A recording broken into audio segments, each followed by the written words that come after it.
वो एक British broadcasting के द्वारा किया जा रहा है। मेरा सवाल इसमें दो है। पहला ये कि जब भी हम कोई न्यूज़ सर्च करते हैं या कोई अंतर्राष्ट्रीय घटनाएं होती है तो सबसे पहले हम जाते हैं न्यूज़ की हिंदी या फिर जैसे ट्रम्प और जेलेंस्की की बातचीत हुई तो मैंने तुरंत सर्च किया कि इसका हिंदी और सबसे पहले बीबीसी आता है। तो जो इंस्टेंट जो लैंग्वेज का जो अंतर होता है कन्वर्ट करते हैं तो उसमें क्या चुनौतियाँ आती है कि 2 सेकंड में वो तुरंत अनुवाद कर देते हैं। दूसरा, जब मैं अभी अब सुन रहा था आपकी बातों को कि मैंने सोचा कि मैं चैट जीपीटी करूं तो इसमें एक प्रश्न आता है 2009 का मैंने मुझे बताना है कि उत्तर कोरिया में एक लाइन लिखा गया था अधिकारी के द्वारा कि there is nothing to envy in our society. इसका बीबीसी ने अनुवाद कर दिया कि हमारे समाज में किसी तरह की ईर्ष्या नहीं, पर उनका जो सांस्कृतिक संदर्भ था वो यह था कि हमारे समाज में दूसरों से ईर्ष्या करने की जरूरत नहीं है। तो इस तरह की जो चीजें होती है जो ये जो गहन सांस्कृतिक संदर्भ होता है तो अनुवाद करने के दरमियान इसको कितना बारीकी से इसको देखते हैं और क्या इसका पुनर्मूल्यांकन भी होता है? जी बिल्कुल। दूसरे साल के वही जवाब दे क्योंकि ये तो है ह्यूमन एरर तो हो ही जाता है कि बहुत सारे होंगे और इससे अलावा भी बहुत सारे एग्जाम्पल्स होंगे जहाँ पे सही सही अनुवाद नहीं हुआ होगा, वो बात उस तरह से नहीं आई होगी जैसे वो कही जानी चाहिए थी। लेकिन हाँ, उसका मूल्यांकन भी होता ही है बाद में कि ये गलत चला गया, लेकिन तब तक वो खबर बन चुका होता है कि ये सब गलत चला गया है जो भी। लेकिन हाँ, टू एरर इज ह्यूमन, वही बात है कि ये करते हैं। दूसरा आपने जो चुनौती वाली बात कही थी वो सवाल इंस्टेंट अनुवाद करने की चर्चा। इंस्टेंट अनुवाद, हाँ, लेकिन इंस्टेंट अनुवाद अभी भी हमारे को चुनौती नहीं है आपको इंस्टेंटली अनुवाद करना है कि आपको सबसे पहले बनना है। यही एक और एक अच्छी चीज़ है कि जो हमारी स्ट्रैटेजी में नहीं है कि हम सबसे पहले बनेगी, सबसे तेज, सबसे पहले, वो सब नहीं है हमारे साथ। हम सबसे करेक्ट हमारा स्ट्रैटेजी है कि हम जो भी बात लिखें वो बैलेंस्ड हो, इम्पार्शियल हो और करेक्ट हो। और शायद तभी 100 साल में वो भरोसा बन पाता है, एक ब्रांड बन पाता है जिसको आप कह सकते हैं कि बहुत भरोसे का ब्रांड है। ये भी मैं नहीं दावा करती हूँ कि वो भरोसा हमेशा बना रहता है। वो जरूर कहीं ना कहीं कुछ लोगों को फील भी होता होगा कि भरोसा कहीं टूट रहा है किन्हीं चीज़ों पर। लेकिन अगर आप ओवरऑल देखें तो ऐसा लगता है कि हाँ, एक उसको बनने में इतना समय लगता है। तो वो जब आप इंस्टेंट वाली चीज़ करते हैं ना तो मेरे ख्याल से आपको शायद 10 मिनट भी नहीं लगेंगे कि जो आपने 100 साल में जो भरोसा बनाया है वो 10 दिन में खत्म हो जाएगा। लोगों से उनको लगेगा कि तो इंस्टेंट नूडल की तरह कुछ वो बना के कुछ बना रहे हैं और दे रहे हैं। और वो वैसे भी जो कहते हैं ना इंस्टेंट जो भी चीज़ें बनती हैं वो सेहत के लिए अच्छी नहीं होती है। ये हमारे दिमाग के लिए भी अच्छी नहीं, हमारी सेहत के लिए अच्छी नहीं है। तो हमारी अच्छी बात है कि स्ट्रैटेजी में अभी तक ये नहीं है कि हमको सबसे तेज और सबसे पहले होना है।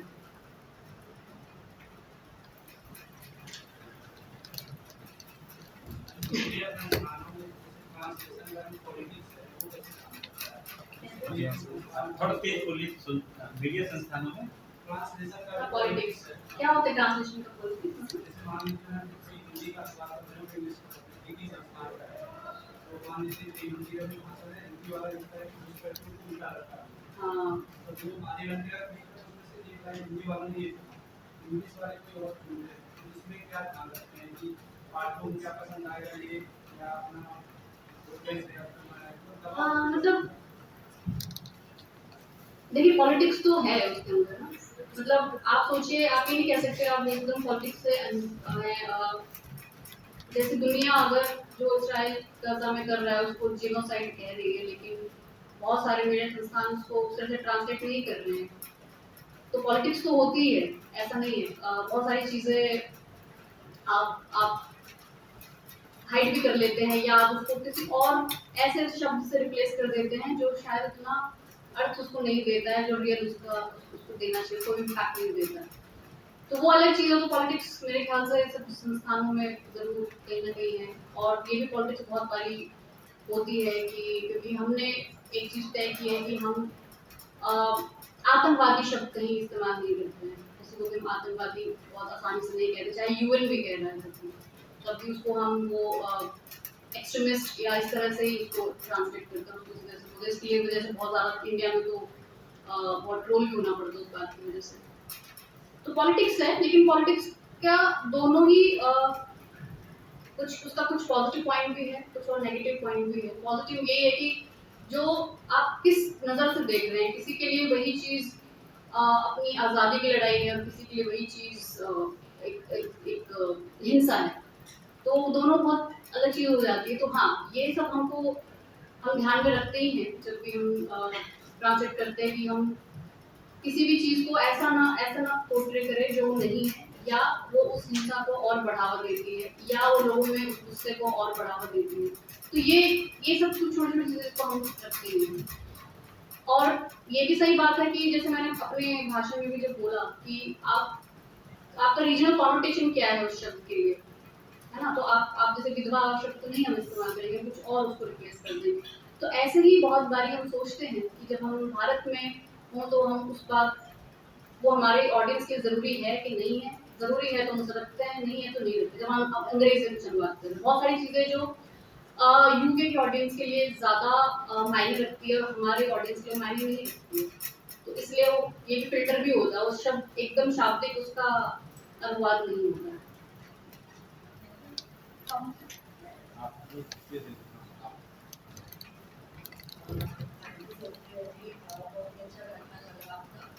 मैं जापानी पढ़ाती हूँ और जापानी से हिंदी में मैं अनुवाद करती हूँ। तो जापानी से जो हिंदी में अनुवाद करते हैं, साहित्य जब करते हैं तो बहुत सारे शब्द ऐसे होते हैं जो जापानी भाषा में होते हैं, हिंदी में नहीं। तो और उसके बहुत सारे स्ट्रैटेजीज हमें यूज़ करनी पड़ती है, यही शब्द को रिटेन करें या हिंदी से रिप्लेस करें या कुछ और उसके लिए लगा दिया जाए कि पार्टी को समझने के लिए आसान हो जाए। तो क्योंकि आपने इंडियन लैंग्वेजेस की बात की, आप इंडियन लैंग्वेजेस के अंदर ही ट्रांसलेट करते हैं, तो वही मेरा प्रश्न था कि क्या क्योंकि कल्चर तो सेम ही है, तो क्या वहाँ पर भी लैंग्वेजेस में प्रॉब्लम आती है कि एक लैंग्वेज में एक वर्ड में टर्म एग्जिस्ट करता है, दो सारी इंडियन लैंग्वेजेस हैं और दूसरी टर्म दूसरी लैंग्वेज में एग्जिस्ट नहीं है? हाँ, बिल्कुल ऐसा ये होता ही है। और बल्कि एक ही शब्द के वही ना, क्योंकि बहुत अलग-अलग तरह से बोले जाते हैं। जैसे मैं थोड़े दिन पहले तेलुगु में ही कोई एग्जाम्पल ऐसा था कि उसी शब्द को के 3 तरह से उसको कहा जाता है, उसके मतलब किसी एक बात को 3 उसके 3 शब्द हैं। इसमें भी पूरी बहस होती है कि नहीं हमको एक कौन सा वाला पिक करना है इसके लिए ना, ये बहुत कैजुअल है या ये बहुत फॉर्मल है या ये लोगों को नहीं समझ आएगा, ये बहुत पुराना है। इवन तमिल में आपको बहुत बारी ऐसा महसूस होता है कि अगर आपने थोड़ा सा भी अंग्रेजी का कोई वर्ड डाल दिया या कोई और थोड़ा सा हल्का शब्द डाल दिया लोगों को समझाने के लिए, तो बहुत सारे लोग कमेंट करने लग जाते हैं कि ये आप तो भाषा को खराब कर दिया आपने, आप क्या कर रहे हैं, बीबीसी चेंज हो रहा है, सब हो रहा है। तो बेसिकली शब्दों की स्क्रिप्टिंग की ये तो इन 6 लैंग्वेजेस में सब जगह ही बहुत सारे चैलेंजेस हमें आते हैं। और हमेशा ये भी आप सही कह रहे कि कई बार जब हम अंग्रेजी की स्क्रिप्ट दे देते हैं कि आप लोग इससे ट्रांसलेट कर लीजिए अपनी अपनी भाषा में, तो बहुत चीज़ें उनको लगता है मुश्किल आती है कि ये शायद हमारे लिए कुछ एग्जिस्ट नहीं करता। तो लेकिन अभी होता है कि हम उसको अंग्रेजी में ही इस्तेमाल भी कर लेते हैं। मतलब ये थोड़ा मुश्किल हो गया कि कोई जापानीज वर्ड है, जापानीज वर्ड को ऑब्वियसली आप नहीं कर सकते, लेकिन इंग्लिश में ये सहूलियत मिल जाती है कि इंग्लिश को आप मतलब इंग्लिश रख लेते हैं, क्योंकि हमारे यहाँ पे काफ़ी ठीक ठाक बोल लेते हैं लोग, जिनको नहीं भी आते उनको कुछ कई शब्द पता है और बहुत प्रचलन में आ गए। तो यही है उसका तो।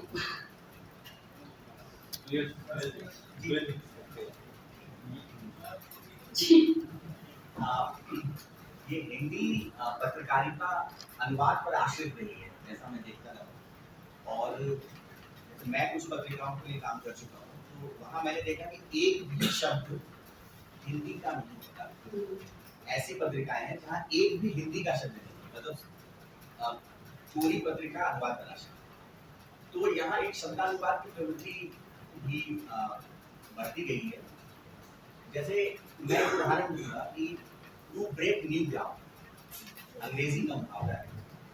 हिंदी की जो साहित्यिक पत्रकारिता है, इसमें इस अभिव्यक्ति के लिए नई जमीन तोड़ना तय करती है। और नई जमीन तोड़ना जो है, मैंने बड़ी बड़ी पत्रिकाओं में हंस से लेकर ज्ञानोदय जितनी बड़ी पत्रिकाएं हैं, स्थापित पत्रिकाएं हैं, वहां मैंने यही देखा कि नए लेखक हैं, इन्होंने नई जमीन तोड़ी। तो मेरा प्रश्न यह है कि चूंकि आपको 6 भाषाओं का अनुभव है अपने बीबीसी में जो आपने काम किया है, तो जो शब्दानुवाद की जो ये प्रवृत्ति है, क्या आपने इन सभी भाषाओं में ये प्रवृत्ति देखी है? और अगर ये प्रवृत्ति देखी है, तो आप इस प्रवृत्ति से कैसे निपटती हैं? मतलब भावानुवाद की तरफ जाने के लिए आप जी कौन सी प्रक्रिया? बहुत ही एक्चुअली तो बहुत ही कंसिस्टेंट एक एफर्ट है। अभी जैसे नए नए लोग आते हैं हर बारी, नए नए पत्रकार आ रहे हैं और शायद वो उनकी भाषा उतनी इंग्लिश नहीं है, क्योंकि जिस तरह के अपनी अपब्रिंगिंग आपकी है, जिस तरह का आपके बैकग्राउंड आपका है, तो हो सकता है आपकी भाषा उस तरह से इंग्लिश है ही नहीं। और जब वो आते हैं, नए लोग आते हैं, तो इस तरह की चीज़ें हो जाती है। जैसे हिंदी की एक स्टोरी थी जिसमें गुलाबो देवी को तमिल में पिंक गॉडेस हो गया था, और उन्होंने पिंक गॉडेस को वैसे उसका नाम पिंक गॉडेस लिख दिया, क्योंकि उन्होंने हिंदी को अंग्रेजी अच्छा, प्रॉपर नाम क्या हुआ? हिंदी को आपने एआई से ट्रांसलेट किया इंग्लिश में और वो बन गया पिंक गॉडेस, और पिंक गॉडेस को ही आपने तमिल की स्टोरी में डाल दिया। अब यही चीज है कि अब इससे कैसे निपटा जाए। अब ये वही है कि ये तो कंसिस्टेंट एफर्ट है, आपको बार बार टोकना पड़ेगा, आपको बार बार लोगों को कहना पड़ेगा पढ़िए थोड़ा सा, आप थोड़ा दिमाग लगाइए, सोचिए, ये सब है। और जो उनका भी प्रश्न था वो इंस्टेंट वाला, प्रॉब्लम तो यही है कि चाहे हम इंस्टेंट नहीं भी कर रहे हैं, पर इतना भी स्लो नहीं कर रहे हैं कि आराम से बैठ के पहले उन सेंटेंसेस पे या उन चीज़ों पे थोड़ा विमर्श हो, बहस हो कि नहीं नहीं ये ज़्यादा बेहतर रहेगा, ये इसको ऐसे करो। ये तो कल्चर देख खत्म हो गया है। मैं तो बीबीसी में भी नहीं समझती कि वो इस तरह से है।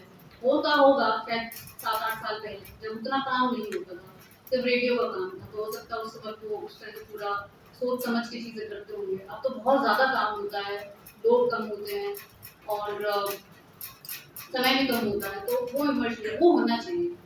मेरे ख्याल से बहुत सारे शब्द हैं। हमने भी रिसेंटली एक बस एक्सरसाइज की, जैसे कि और खासकर विमेन ऑडियंस को ध्यान में रखते हुए उनके लिए, जैसे कि आप ये जो होती है ऑनर किलिंग है, अब इसका हिंदी में आप वही कि क्या करेंगे, क्या लिखेंगे। तो हमने पूरी ऐसे एक्सरसाइज की बैठ के, पहले सारे एक्टर्स ने लाइक 2-3 घंटा बैठे हैं कि हर एक उस शब्द का जो अंग्रेजी के हैं और उनको हमें हिंदी में करना है, बल्कि हिंदी के ही बहुत प्रचलित शब्द हो गए हैं, उसको हम कैसे सेंसिटाइज करके हम लिखें कि वो सही दिखे।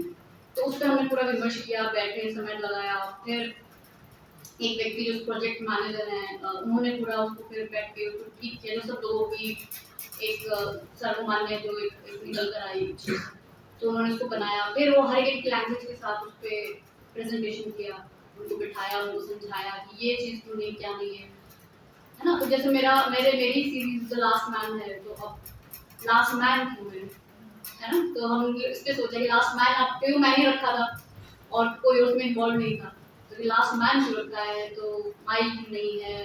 कई बार यही होता है कि क्या हमारे जो लोग हैं वो लास्ट माइल को समझते हैं, अभी उनके लिए वो शब्द उतना इम्पोर्टेंट है, क्योंकि मुझे लगता है कि हम कोई शब्द किसी चीज़ को देते भी हैं तो उसकी एक इमेजरी भी आपके दिमाग में आनी चाहिए, इसलिए तभी आप उसका इम्पैक्ट बना भी पाते हैं। तो मुझे लगा कि जो इस तरह से प्रचलित है तो आप उस तरह करते। तो हम ये एक्सरसाइज हमने की, जैसे आपने पूछा कि आप क्या करते हैं, तो ये हमने कुछ किया है छोटा सा, लेकिन सही बताएं सब लोगों के साथ करने के बाद भी, छोटे छोटे ग्रुप्स में समझाने के बाद भी अभी भी बहुत काम होना बाकी है उसके ऊपर। अभी भी कई लोग उसको इस तरह से लेते हैं कि हो ऊपर से हमें कह दिया गया तो हमें करना है, तो उसको सही से समझ नहीं पा रहे हैं कि क्यों जरूरी है, इस एक्सरसाइज का मतलब क्या है, ये सब करने के पीछे। तो वही है कि तो ये थोड़े वक्त में खत्म होने वाली चीज़ ही नहीं है, ये तो आपको लगातार, क्योंकि नए नए लोग आते रहेंगे न्यूज़ रूम्स में और अपने अपने बायसेस को लेके या अपने अपने जो भी उन्होंने सीखा है अब तक वो सब चीज़ें, बस ये। मीडिया से जुड़ा हुआ है कि आजकल के जो मैसेज होती है और खासकर उनके जब हम शीर्षक देखते हैं टाइटल, तो उनमें क्या होता है जैसे दंगल या अल्लाह बोल या उसका नाम कोई महासंग्राम या एक महाशय है जो 4 कवियों को बैठाते हैं और शीर्षक देते हैं कवि युद्ध। तो मैं आप कई भाषाओं में लिखती पढ़ती और देखती काम कर रही है, मैं ये पूछना चाहता हूँ कि अन्य भाषाओं में भी ऐसे ही शीर्षक दिए जा रहे हैं या अगर दिए जा रहे हैं तो उनका कितना सकारात्मक या नकारात्मक प्रभाव पड़ रहा है, फिर ये आप लोगों के लिए कितना चुनौतीपूर्ण होता है? ये हमारे लिए चुनौतीपूर्ण रहेगा, क्योंकि बाकी भाषाओं के जो भी संपादक हैं या जो वीडियो पे लोग कार्य करते हैं, वो लोग भी हमको यही बता रहे होते हैं कि जो भाषा या जो नॉन सेंसेशनलाइज जो थंबनेल टेक्स्ट और ये सब हेडलाइन हम दे रहे हैं वो हमारे रीजन में कोई नहीं दे रहा, हमारे रीजन में एकदम सब कुछ जो आपको लिखना आप लिखिए, जो आप करना है वो बहुत आगे निकल चुके हैं, तो हम उनसे कंपटीशन में तो है ही नहीं देखा जाए तो। और वो चुनौतीपूर्ण इसलिए भी है क्योंकि आप वही है कि आप जो आप कंस्पिरेसी थ्योरीज क्यों ज़्यादा चलती है, मनोरंजन क्यों ज़्यादा चलता है, वो तो हमेशा ही जीतेगा ना। मतलब अगर आप सोनम वांगचुक अगर एक जगह हो रहा है, एक जगह क्रिकेट मैच हो रहा है तो ऑब्वियसली क्रिकेट मैच ही जीतेगा ना, वो नहीं होगा। तो हमेशा से ही है कि नेगेटिव चीज़ें ज़्यादा फैलती हैं, ज़्यादा चलती भी हैं, मनोरंजन ज़्यादा चलता भी है, और ये दंगल, ये सब विस्फोट, ये सब चीज़ें, ये शब्द आपको बहुत ही एंटरटेनमेंट का भी एहसास कराता है उसी तरह से। और जो लोग बहस कर रहे होते हैं वो एंटरटेनमेंट है, इसलिए लोग देखते भी हैं, और मुझे लगता है उसका एंटरटेनमेंट वैल्यू ही है। ऐसा नहीं है कि लोग उससे कुछ सीख रहे हैं, उनको लग रहा है, उनको मजा आ रहा है, क्योंकि कोई बाहर जाके लड़ाई कर रहा होगा, हम सब इकट्ठे होकर देख ही रहे होते हैं ना जाके कि क्या हो रहा है टेंडेंसी। तो वो तो हमेशा होगा, तो चुनौती है और हम चुनौती की तरह लेके चल रहे हैं कि हमको यही करना है, हमारी लाइन यही है, हमारा पाथ यही है। अब उस पर जो भी है उसकी भी एक नीश ऑडियंस है, लेकिन ऐसा नहीं है कि लोग हमको नहीं देख रहे हैं, लोग हमें भी तो देख रहे हैं, लोग हमें भी तो पढ़ ही रहे हैं। तो कहाँ से अगर हिंदी यूट्यूब पे कहाँ से 21-22 करोड़ लोग कैसे सब्सक्राइबर बन जाएंगे अगर वो नहीं हमको देख रहे हैं, तो सॉरी 2 करोड़। तो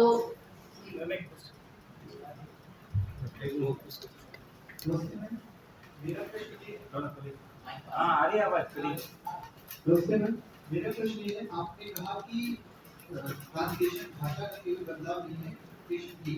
तो हम मीडिया के बारे में इश्यू को देखते हैं, तो ये कहाँ तक सही है कि इंटरप्रिटेशन करें किसी भी सूचना की, जब हम इंटरप्रिटेशन करते हैं तो ये मीडिया नाम का बायस, उसका एक ओपिनियन बिल्ड होता है जनता के मन में, जो कि मीडिया का काम नहीं होना चाहिए ओपिनियन बिल्डिंग, क्योंकि इससे जो आपके दर्शक हैं उनका जो चिंता है वो उसका स्कोप मिल जाएगा।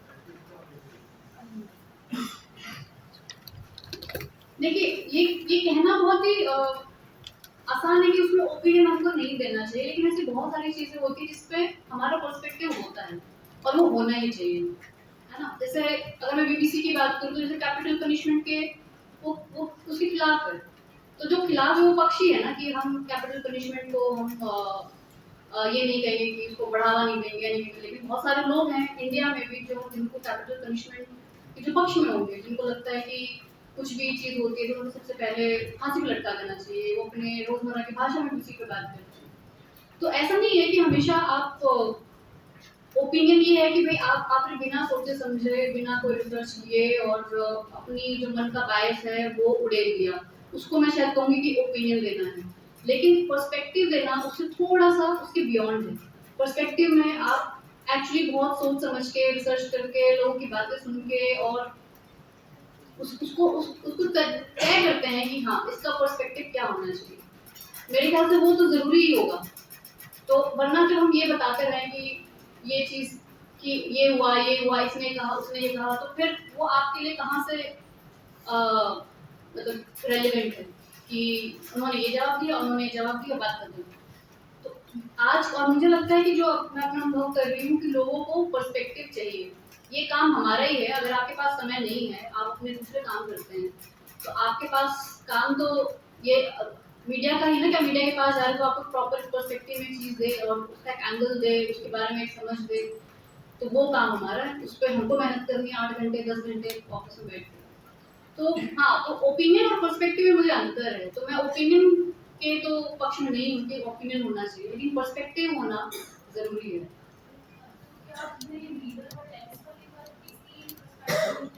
सॉरी, मीडिया और जी जी जी, मिरर लेंस मतलब मिरर ये है कि जो सामने दिखता है ना, आप आईना देखते हैं तो आप वही देखते हैं जो आप हैं सामने, राइट। लेंस का मतलब ये है कि हाँ आप उसको उसका सही अर्थ, उसका इंटेंट है ना, और उसका आप जो कहना चाह रहे हैं उसका इम्पैक्ट, हर चीज़ उसको एक लेंस के थ्रू आप दे रहे हैं। तो मेरे ख्याल से यही मेरा वही मतलब था उससे, लेकिन वो सार्थक होना चाहिए, वो सिर्फ ऐसा नहीं होना चाहिए अनफिल्टर्ड, और वो फिल्टर भी होता है उसके लिए। तो मैम जो मैं बता रही थी ये जो कोर्स है, तो इस कोर्स में जैसे कि हम स्टूडेंट्स को पढ़ाते हैं कि कैसे एथिकली ट्रांसलेट करना चाहिए जो बातें आपने बोली, और कैसे हमें कल्चरल कॉन्टेक्स्ट को रिस्पेक्ट करना चाहिए, सभी को आदर सम्मान देना चाहिए।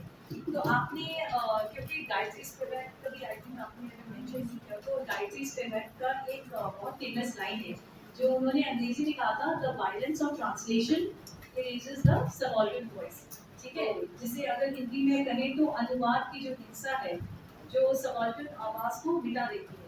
तो आपको कितने हद तक, क्योंकि आपके पास 8 साल का एक्सपीरियंस है, आपने खुद अभी बहुत मतलब एग्जाम्पल उदाहरण के तौर पे बताया कि कैसे, जैसे मैडम ने भी जब बताया था कि जापानीज वर्ड्स को जब वो हिंदी में करें, और एक और चीज़, ये जो जापानीज भाषा है, हमारी खुद की देश की भाषा है। जब हम इंडिजिनस लैंग्वेजेस की बात करते हैं, जैसे मेरी खुद की इंडिजिनस लैंग्वेज, इंडिजिनस लैंग्वेज, मेरी भाषा में धन्यवाद का कोई शब्द नहीं है, क्योंकि और प्यार का भी कोई, उसका भी कोई अनुवाद नहीं है। तो सबसे पहले तो बहुत मुश्किल है कि बीबीसी कभी हमारी बोली को कभी कराएगा, बट अगर मानो मेरी जैसी बोली तो कोई और भाषा, जैसे तेलुगु से जब आपने कराया था, तो जब अनुवाद जैसे झूठन को अगर अंग्रेजी में कराना तो कैसे किया, तो आपको जो ये जो डिफरेंस है, ये जैसे आप बताते हैं, तो ये कैसे, जैसे आप बोल रहे हैं आप वर्कशॉप्स कराते हैं, जो अभी आपने उनका जवाब दिया था, तो एक तो मेरा क्वेश्चन ये था कि क्या आपको लगता है कि there is a violence in the medium of translation, and second what are the ways by which you can actually curb this violence? ये एक्चुअली नेगेटिव एस्पेक्ट है इस बात का कि कई बार आप एलिटिज्म भी तो होता है, मतलब देखिए अब ये रोज एक एडिटोरियल डिसीजन था जो आपको रोज लेना है। अब हमको बताया जाएगा कि नहीं आप लोगों को डिस्टर्ब नहीं करें, तो आप ऐसे फोटो नहीं लगाएं जिसमें 50 लोगों के कफन में लाशें पड़ी हुई है ना। लेकिन मैं सोचती हूँ कि क्यों नहीं दिखाना चाहिए। आप यही तो चाहते हैं कि लोगों को ये दिखाइए कि वहाँ की जो विभत्सता है इस युद्ध की, वो लोगों को दिखनी चाहिए, लोगों को दिखना चाहिए क्या हो रहा है। लेकिन एक जगह पे आप उसको फिल्टर कर देते हैं कि नहीं, क्योंकि लोग उससे डिस्टर्ब हो जाएंगे। लेकिन आप डिस्टर्ब करना ही तो चाहते हैं, आपका काम क्या है फिर? अगर वो जो एक बहुत ही 2-3 फोटोज है जो पुलित्जर प्राइज इनको मिला हुआ है, जैसे कि एक मैल न्यूट्रिशन बच्चा है जिसको बाल खाने के ये डिस्टर्ब तो वो भी करती है ना, वो फोटोग्राफर खुद अपने आप को Exactly. डाइट वियतनाम युद्ध में एक लड़की भाग रही है ना, वो भी तो है। तो ये डिस्टर्ब तो ये फोटो भी करते हैं, लेकिन क्या ये दिखाना जरूरी नहीं है? ये सब चीजें दिखाना, वही तो दिखाने की जरूरत है। तो ये एडिटोरियल डिसीजन तो आपको रोज लेने पड़ते हैं, उसमें एलिटिज्म भी आता है कि कोई यूके का जो टीवी पे जो देखने वाला एक दर्शक है वो डिस्टर्ब हो जाएगा इस तरह से, है ना। और हो सकता है मेरे भारत में इन चीजों से तो रोज ही लोग रूबरू होते हैं, ये डिस्टर्बेंस रोज ही है, वो उनके आसपास के पड़ोस में घट रही है। हो सकता है यूके में नहीं है, यूके में दंगा होना एक रेयर घटना है, और भारत में होना रेयर घटना नहीं है। तो आप, लेकिन क्योंकि आप एक चीज से बंधे रहते हैं, और शायद वही अनुवाद में भी उसी तरह का एक एलिटिज्म आ जाता है कि, और वो कई बार वो जो रियल चीज है वो उसका इम्पैक्ट घट जाता है, आप किसी और शब्द से ऐसे रिप्लेस कर देते हैं, या कुछ चीजें आप फिल्टर कर देते हैं जस्ट कि लोग या तो डिस्टर्ब ना हो, या फिर वो आपको लगता है कि लोगों को जो भद्र लोग है उसको नहीं समझना पसंद आएगा, उससे ये भी हो सकता है।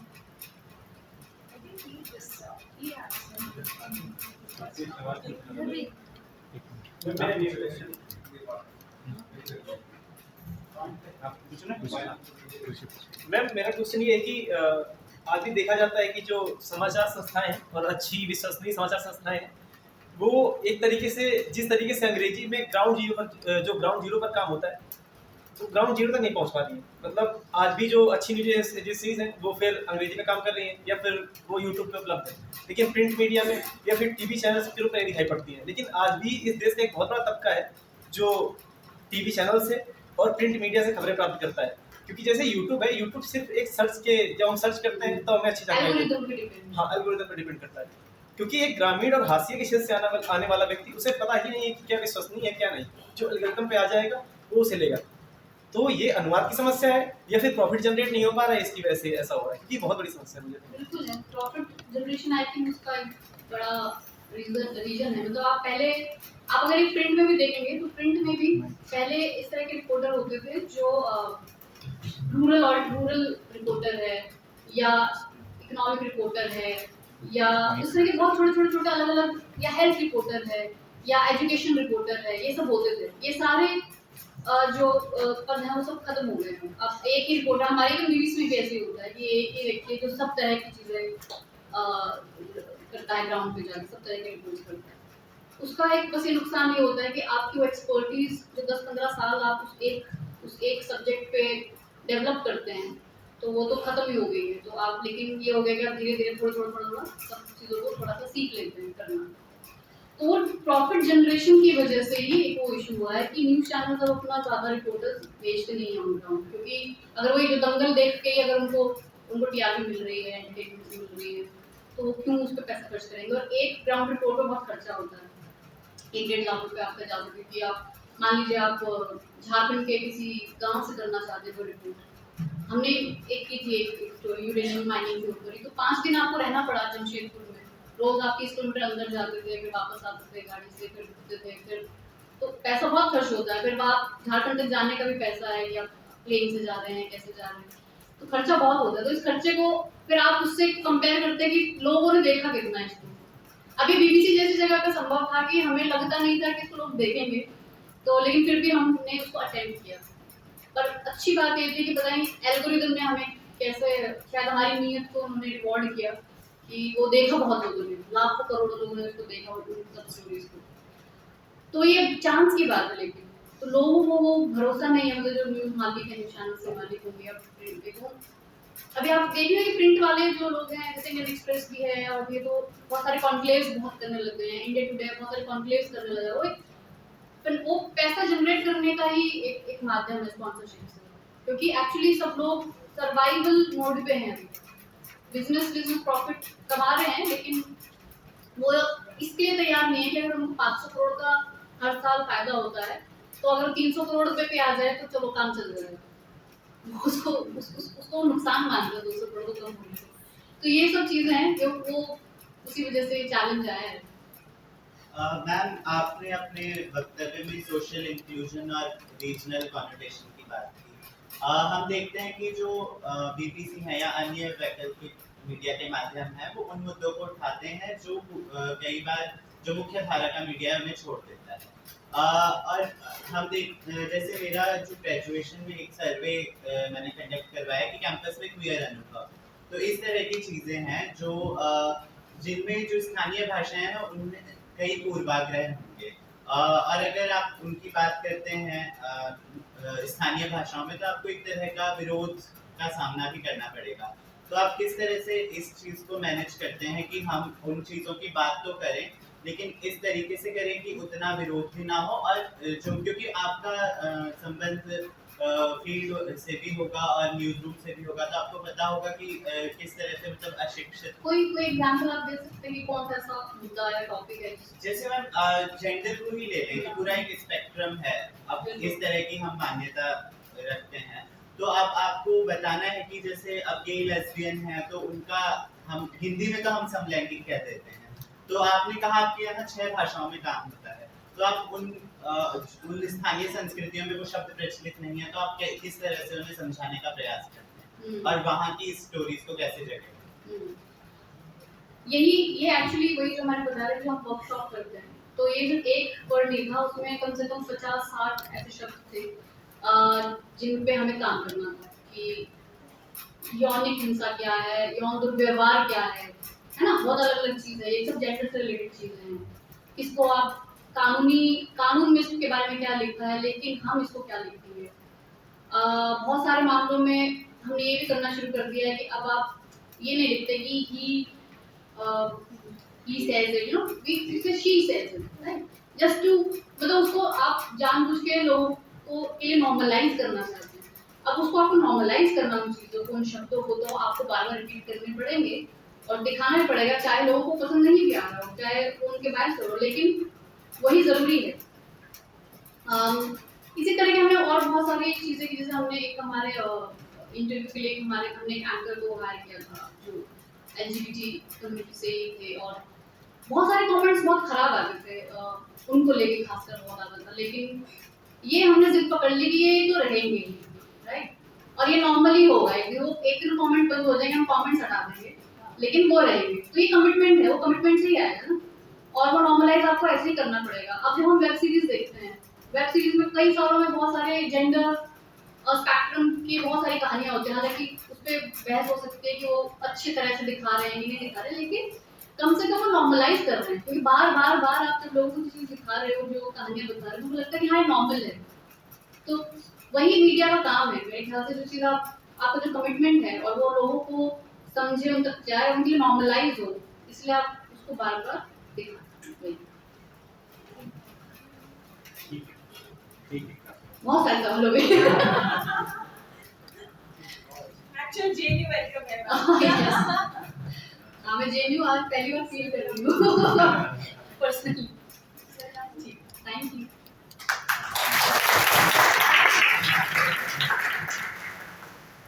धन्यवाद मैम। एक ऐसा समय चल रहा है जब प्रश्न करने को विरोध का प्रतीक मान लिया जाता है। ऐसे में आपके प्रश्न हमें ऐसे कार्यक्रम करते रहने के लिए प्रेरित करते रहते हैं और मैम ने उतने ही सटीक ढंग से उन प्रश्नों का उत्तर दिया।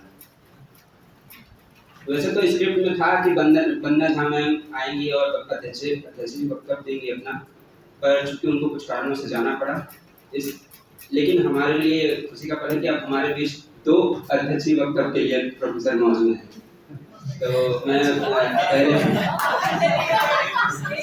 पहले मैं प्रोफेसर अजमेर सिंह कादर से अनुरोध करता हूँ कि वो आएं और दो चार बातें कहें और ये बताएं कि हम कितना सार्थक काम कर रहे हैं।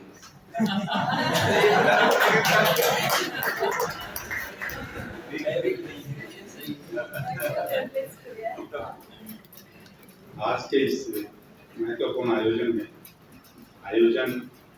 आयोजित के रूप में अनुवाद के प्रोफेसर गंगा साहेब मीना जी और उनकी टीम एक बेहतरीन कार्यक्रम आयोजित कर रही है और मैं उनको इस अवसर पर साधुवाद देता हूँ। हमारे यहाँ आज इस कार्यक्रम के लिए मुख्य अतिथि वक्ता के रूप में प्रिय सांगवान जी आई हैं।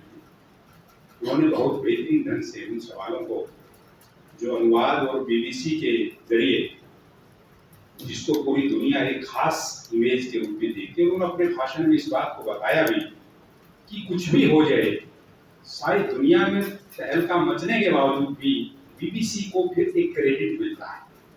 जैसे हम जेएनयू वाले देखते हैं, पूरी देश के विश्वविद्यालय में हाहाकार मचने के बाद भी जेएनयू में फिर भी कुछ बचा रहता है। तो ऐसे ही पूरी दुनिया की पत्रकारिता में हाहाकार मचने के बावजूद भी बीबीसी में कुछ बचा रहता है। तो वही एक सेंस है जो पूरी दुनिया में रिफ्लेक्शन देती है। तो बहुत सारे सवालों पर अभी बातचीत हो चुकी है, मुझे अतिरिक्त कुछ नहीं कहना है। पहला तो मुझे यही कहना है कि एक बहुत बेहतरीन आयोजन हुआ और एक बढ़िया बेहतरीन ढंग से सवाल और जवाब हुए और यही खूबी है एकेडमिया की, हम उन चीज़ों को सीखते हैं और फिर आगे भेज देते हैं। नई पीढ़ी तैयार होती है, फिर नई पीढ़ी आगे आती है, फिर अगली पीढ़ी तैयार होती है। तो एक बीबीसी के जरिए हम उन सभी सवालों से बहुत सारी चीज़ें सीखे और आगे बढ़े और मुझे लगता है कि सर्वप्रिया जी हरियाणा से संभवतः उत्तर से हो सकती है, हम बाद में बात करेंगे। तो वो चीज़ें भी कुछ चीज़ें जुड़ी हुई हैं। तो मुझे उन मुद्दों पर, उन सारे सवालों पर आज की दुनिया के सवाल हैं, अनुवाद के जरिए हम एक भाषा से दूसरी भाषा में उन सवालों को भेजते हैं और पूरी दुनिया में उन मुद्दों को डिस्कशन में लेकर आते हैं और महत्वपूर्ण सवालों के लिए दुनिया का निर्देशन करते हैं।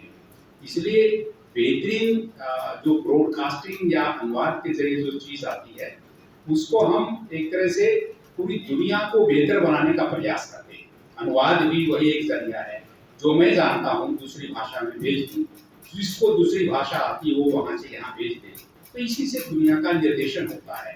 तो यही कुछ बातें मैं आपको सभी को हार्दिक अनुवाद दिवस की बधाई देता हूँ और भविष्य में इसी तरह के आयोजन होते रहें, यही हमारे सभी के लिए अच्छी बात। धन्यवाद।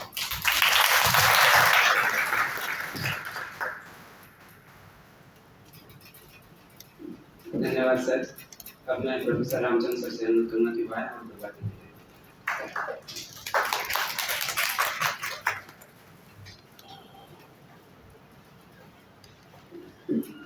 आदरणीय सर्वप्रिया जी और साथी, अनुवाद दिवस की हार्दिक बधाई और इस दिवस पर इतने सुंदर आयोजन के लिए बहुत बहुत साधुवाद माननीय गंगा जी और पूरी टीम को धन्यवाद। मैं सर्वप्रिया जी को सुन रहा था, आज से बात लग रहा था कि अनुवाद के संदर्भ में कुछ ऐसी बातें हो रही हैं जो मैं लगभग अपने दफ्तर सेंटर में 15 साल से तो नहीं सुना था। यह आश्चर्यजनक लग सकता है आपको, क्योंकि जो उन्होंने दूसरे हिस्से में जब कहा इस बात को, बीच में जो डिस्टर्बेंस थी, गंगा जब जा रही थी तो शायद चूक गई थी उस बात को कहने में। तो मैं होप कर रहा था जब शुरुआत किया था इन्होंने, वो बहुत महत्वपूर्ण पक्ष था जो आमतौर पर वो बात कोई करता नहीं है और जो बड़ा परिवर्तन है। गंगा जी ने जो विषय दिया है जिसमें सामाजिक परिवर्तन एक खास शब्द है, एक खास तरह का रोशन है, जिसमें हम लोगों ने जो जाना है पढ़ते समय जेएनयू में बात के दिनों में, जिसका अंग्रेजी अनुवाद चेंज की जगह ट्रांसफॉर्मेशन हम इस्तेमाल करते हैं। सामाजिक परिवर्तन को सोशल ट्रांसफॉर्मेशन के शब्द में इस्तेमाल करते हैं। जब बहुजन आंदोलन शुरू हुआ था तो उन्होंने सामाजिक परिवर्तन को सोशल ट्रांसफॉर्मेशन के रूप में उसको वर्णित किया था, अनुवाद किया था उसको, और उसी टर्मिनोलॉजी में उन्होंने बाद के हिस्से में उस बात को रेखांकित किया कि जो चेतना और विचारधारा का जो प्रचार प्रसार हुआ है उसमें अनुवाद की भूमिका बहुत ज़्यादा है। और एक बस इसमें बस जोड़ना चाहता हूँ जो कि अनुवाद ने और इस तरह की विचारधाराओं ने जिसकी तरफ उन्होंने संकेत किया था डॉक्टर अम्बेडकर के माध्यम से, उन्होंने हिंदी का जनतांत्रिकरण किया है। और इसका प्रमाण है कि तमिल में जो हिंदी का विरोध था, कम से कम विचारधात्मक रूप से जुड़े हुए लोग जो है वे हिंदी का विरोध अब नहीं करते थे। एक बहुत बड़ी बात है जिस पर नहीं लिखा जाता है। तुलसीराम जी की जब मुर्दैया आत्मकथा छपी थी तो 3 भाषाओं में उसका शुरू के 2 वर्षों में ही अनुवाद हुआ था। कुछ तो जब तद्भव में धारावाहिक रूप में उसका उनका हिस्सा छप रहा था तो बंगाली में सबसे पहले बांग्ला में अनुवाद हुआ, फिर मलयालम में हुआ, फिर तेलुगु में, तमिल में हुआ। तेलुगु में नहीं तो फिर तमिल में हुआ। मैं आश्चर्यचकित था कि तेलुगु में, तमिल में और मलयाली में मुर्दैया का अनुवाद आरंभिक दौर में हो जाना ये बहुत बड़ी बात है, उसका अनुवाद होना। तो इस तरह की चेतना का, इस तरह की एक तरह से कहेंगे दंश का, इस तरह की यातना का, इस तरह के अनुभवों का ऐसी भाषा में अनुवाद होना जहाँ पर हिंदी पढ़ी नहीं, क्या सुनी नहीं या बोली नहीं जाती थी, इसका विरोध ही था इस समय, लंबे समय तक। तो इस तरह की चीज़ें अनुवाद के माध्यम से, एक तो ये बात बहुत मुझे रेखांकित किया आपने, तो मुझे बहुत अच्छा लगा। इसके लिए आपको धन्यवाद और कृतज्ञता व्यक्त करता हूँ कि इस तरह के अनुवाद की जो भूमिका है और अनुवाद दिवस पर अनुवाद कर रहे हैं, बहुत विशिष्ट बात थी। दूसरी बात कि अंग्रेजी को लेकर के जो पहले और अब भी लेकर के अलग तरह की सूचना का भाव रहा है, उसमें खास तौर से जो सप्रेस्ड कम्युनिटीज हैं उसमें स्त्रियां भी हैं और दलित भी, आदिवासी विशेष तौर पर, और एलजीबीटी को थोड़े छोड़ दें हिंदुओं पर बाद में आए भारत में। तो उन लोगों ने अनुवाद अंग्रेजी के माध्यम से जो अनुवाद आए हैं और उसके बाद भारतीय भाषाओं में आई हैं, उससे अनुवाद की महत्ता बहुत बढ़ी है। आपको जानकर के आशा कुछ लोग जानते होंगे, जानते ही हैं, जानते हैं कि जब एक यहाँ पर चंद्रभान प्रसाद जी यहाँ पर इतिहास के अध्येता थे, यहाँ पढ़ते थे, फिर छोड़ दिया उन्होंने, दलित शिक्षा आंदोलन चलाया उन्होंने। बाद में उन्होंने अंग्रेजी देवी की स्थापना करके जहाँ दलित शिक्षा आंदोलन चलाया उत्तर प्रदेश में, उन्हें अंग्रेजी को बहुत महत्ता दिया और कहा कि वंचित वर्ग के लोग अगर अंग्रेजी न सीखते, क्योंकि अंग्रेजी सत्ता की भाषा है इस देश में, अगर सत्ता से नहीं जुड़ी होती तो राजभाषा हिंदी लागू हो चुकी होती। ये सिर्फ दक्षिण भारतीय भाषाओं का दबाव नहीं है, यह एलिटिज्म का एक बड़ा दायरा है जो अंग्रेजी नहीं छोड़ना चाहता है। तो उन्होंने कहा कि अंग्रेजी ने ही, अगर अंग्रेजी न होती, अंग्रेजी आने के बारे में जो कहा ही है फूले ने कहा, लेकिन अंग्रेजी न होती तो जो एक वर्चस्व था, जो हेजेमनी थी भाषा की भी और पूरे सोशल सिस्टम की भी, तो उसको चैलेंज नहीं मिलता। और यह अनुवाद के माध्यम से चीज़ें हुई हैं। और इसीलिए जब पीपी सिंह सरकार ने जब डॉक्टर अम्बेडकर को भारत रत्न दिया और मराठी में जो डॉक्टर अम्बेडकर के स्पीचेज एंड राइटिंग्स थे, वाङ्मय था पूरा, उसका जब अनुमोदन किया कि भारत की सभी भाषाओं में अनुवाद होना चाहिए, उस अनुवाद की दुनिया ने पूरा का पूरा सोशियो पॉलिटिकल सिस्टम को बदल दिया। तो ये अनुवाद की बहुत बड़ी ताकत है और मैं इस बात को धन्यवाद और साधुवाद देता हूँ कि आज गंगा जी ने उस विषय पर काम करा करके और इस तरह का वक्तव्य आपने लिया सरप्रिया जी ने।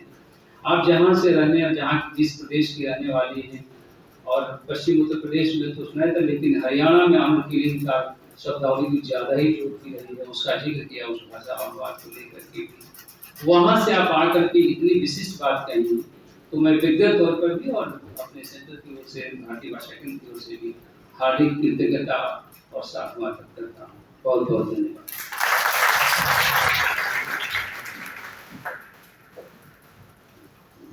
धन्यवाद सर। काफ़ी सार्थक संवाद चल रहा था, लेकिन अब अपने यह परिचर्चा अपने समापन की ओर है, क्योंकि लंच का टाइम भी हो रहा था, आप लोगों को जल्दी भी हो जाए। मैं अपने सहपाठी मित्र विशाल लोधा से अनुरोध करूँगा कि वो आएं और धन्यवाद देंगे।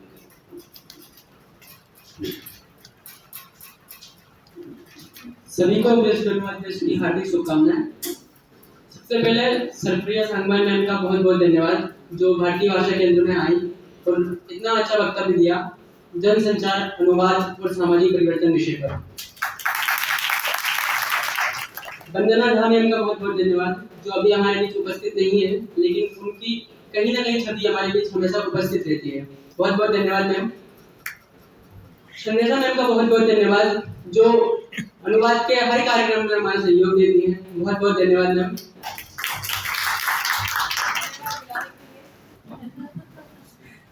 डॉक्टर गंगा साई मीणा सर का बहुत बहुत धन्यवाद, जिन्होंने जनसंचार, अनुवाद और सामाजिक परिवर्तन पर ये कार्यक्रम कराया। बहुत बहुत धन्यवाद सर।